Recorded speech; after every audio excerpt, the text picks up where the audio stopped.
There is a hidden habit, so quiet, so ordinary that you might overlook it every day of your life.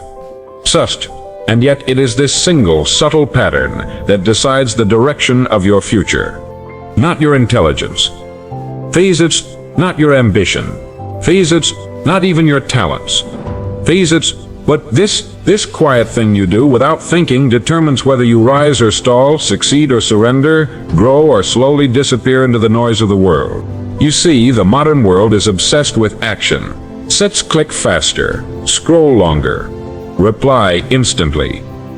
Will become addicted to motion without meaning. But here's the paradox. No one is telling you. What you do every day is not nearly as powerful as how you think every day. And the hidden habit I'm speaking of, is the habit of thought. Not just what you think about, but how you think. The way you respond when you fail. The way you interpret silence. The way you interpret silence. The assumptions you carry when someone ignores your message. The stories you tell yourself about who you are, what's possible, and what's permanent. Because you see, fixed of every life is built on a silent architecture. Your thoughts, not the thoughts that flash once in a while, but the ones that repeat, the thoughts you return to without effort, the emotional reflexes, the mental conclusions. That's the real habit, the one behind the curtain. You think you're reacting to life. No, my friend, life is reacting to you. To the vibration of your mind, to the echo of your beliefs, to the energy you send forward in silence. And here lies the tragedy of the modern age. People think their circumstances are keeping them stuck. But, more often than not, it's the hidden habit of how they think that's trapping them in place. You can hand a man a brilliant opportunity, but if he's trained himself to think like a victim, he'll find a reason to sabotage it. You can give a woman the tools to start over, but if her thoughts are wired to fear, she'll find a reason to stop. And this habit, this invisible pattern of inner narrative, it doesn't show up on your calendar. Buzz your phone. Buzz your phone.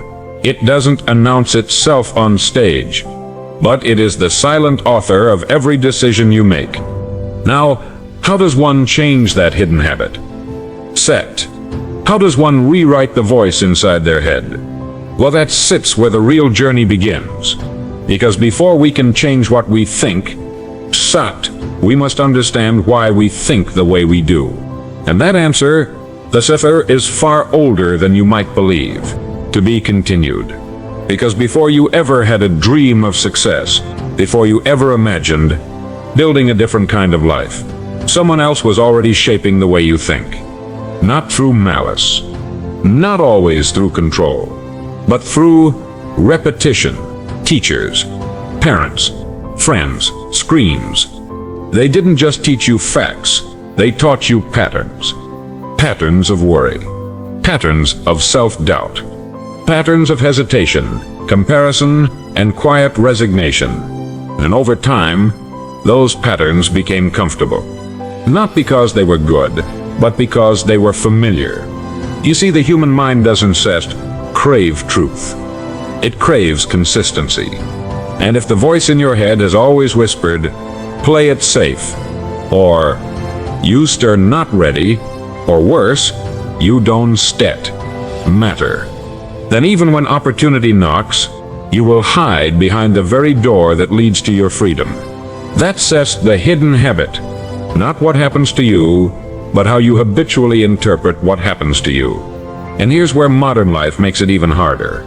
You're surrounded by noise, dopamine-driven distraction, algorithms that feed you comparison, doubt, fear, and outrage. Every swipe, every headline, every carefully filtered life you scroll past, it slowly rewires your inner dialogue. And unless you actively choose to think, you'll end up being passively programmed by a world that profits from your confusion. The great tragedy of today isn't just that people are anxious. It's that they don't realize their anxiety is a learned habit reinforced by repetition. You don't have to practice being anxious every day. But if your mental inputs are chaotic, your internal state will be too. Now here rests the secret almost no one dares to say aloud. The world can change overnight, but your thoughts will still build your tomorrow. Because thoughts are slow builders. They move like water. Quiet, patient, persistent. They don't ask permission. They carve reality one drop at a time. And so, the question becomes, what are you rehearsing in your mind, day after day? Are you practicing courage or excuses? Are you visualizing progress or punishment? Are you thinking like the version of yourself you hope to become, or reacting like the version you're trying to escape? You don't have to answer out loud, but your life already has. The shape of your relationships, the rhythm of your mornings, the ceiling of your income, the strength of your peace. All of it traces back to that hidden habit, that one invisible pattern, quietly guiding your every next step. Now here says what I want to tell you next. And it may sound radical at first, but once you hear it, it will be impossible to forget. You don't break a mental habit by force. You change it by feeding it something new. And the most powerful thing you can feed your mind is something very few people even understand anymore. But if you can grasp it, if you can make it part of your daily mental diet, then this hidden habit will no longer decide your future by accident. It will begin to shape your future on purpose. And that one idea begins with a single, powerful word. That word is belief. Now I don't just mean belief in the casual sense. Not optimism. Not wishful thinking. I'm talking about deep-rooted conviction. The kind of belief that becomes part of your identity. The kind that doesn't need to shout because it already knows. Let me tell you something quietly powerful. Every habit of thought is born from a belief. If you believe the world is against you, you'll find evidence to prove it. If you believe opportunity is scarce, your eyes will filter out abundance. If you believe you are not enough, no amount of praise will ever satisfy you. But if you change your beliefs, your thoughts follow. And if you change your thoughts consistently, daily, intentionally, your life must follow too. That's not philosophy. That's just law. Just like gravity, it doesn't care if you understand it. It simply works. You see, belief is not something you have. It's something you practice. Every time you choose a thought that aligns with who you want to become, you reinforce a future that rests waiting for you. Not by magic, but by mental momentum. Now, most people never practice belief. They practice fear. They rehearse the worst-case scenario. They repeat silent mantras like, I set. Too late. I'll fail again. What if they reject me? And here steps the tragedy. They think they're being realistic, but in truth, they're just being consistent with a pattern they never chose. I want you to hear this clearly. You are not your past thoughts. You are the thinker. You are the chooser. You are the one behind the curtain. And the moment you begin to see that, the moment you realize that thinking is a skill, not a sentence, you will never again be a victim of your mind. Because once you know your inner world can be directed, you begin to take back authorship of your future. Now let me ask you something uncomfortable. When was the last time you sat with a thought? Not to react to it, but to study it. When was the last time you asked, where did this belief come from? Who gave it to me?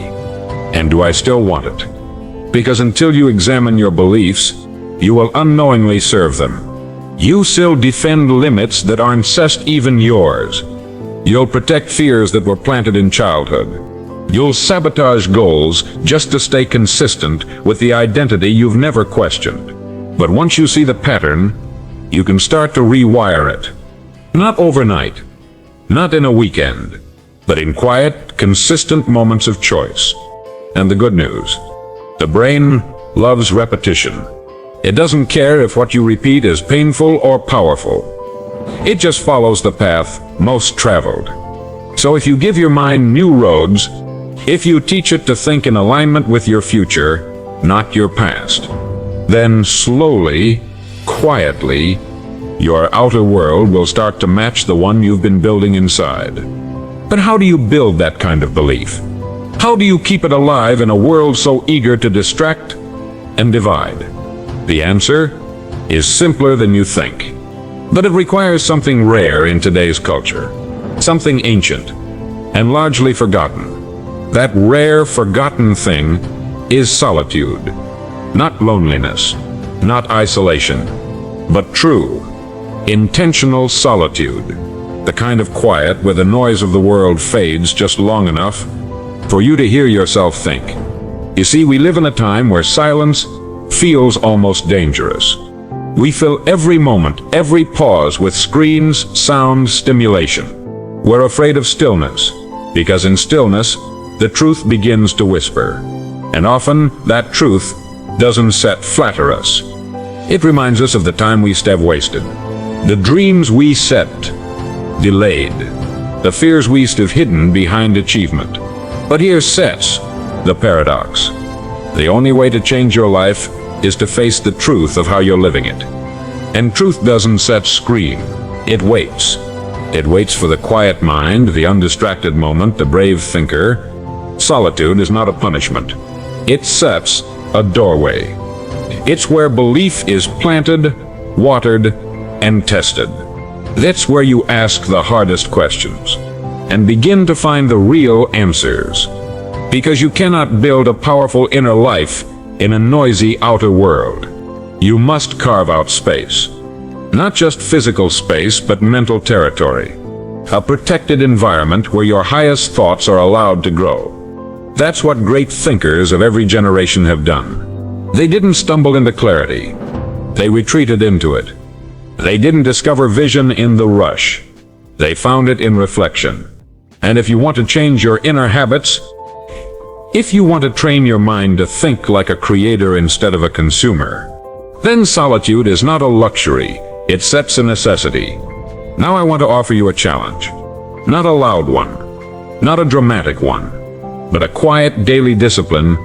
Spend 10 minutes a day without input. No phone, no music, no news, just you and your thoughts. At first it will feel strange, maybe even uncomfortable. But with time you shall begin to notice something remarkable. You'll begin to hear the difference between your old patterns and your real potential. You'll notice the voice of fear and the voice of truth. And eventually, you'll choose which one you want to follow. You see, the future is not something that simply happens to you. It's something you are always building in your thoughts, in your beliefs, in your habits. But here sits the most powerful part. The future is malleable. It responds to you. It bends toward the dominant pattern of your thinking. So let me ask you, friend, what are you training your mind to expect? Are you expecting setbacks or solutions? Are you anticipating regret or renewal? Are you preparing for disappointment or making space for destiny? Your brain is listening. Nestle fees, your thoughts are instruction. And the most consistent one, the hidden habit behind all the rest, will quietly dictate how far you rise. Now, I'd like to leave you with one final idea. A thought so powerful it's almost dangerous in the wrong hands. But if you're ready for it, if you really listen, it may just become the lever that shifts your entire life. And that question is the beginning of the next chapter. And so we return to where all transformation begins, not in the outer world, but in the quiet, daily shaping of our thoughts. Success isn't found in some distant someday. It's built moment by moment by the hidden habit of how you think, believe, and respond. Because in the end, your future isn't waiting to be discovered, it's waiting to be designed.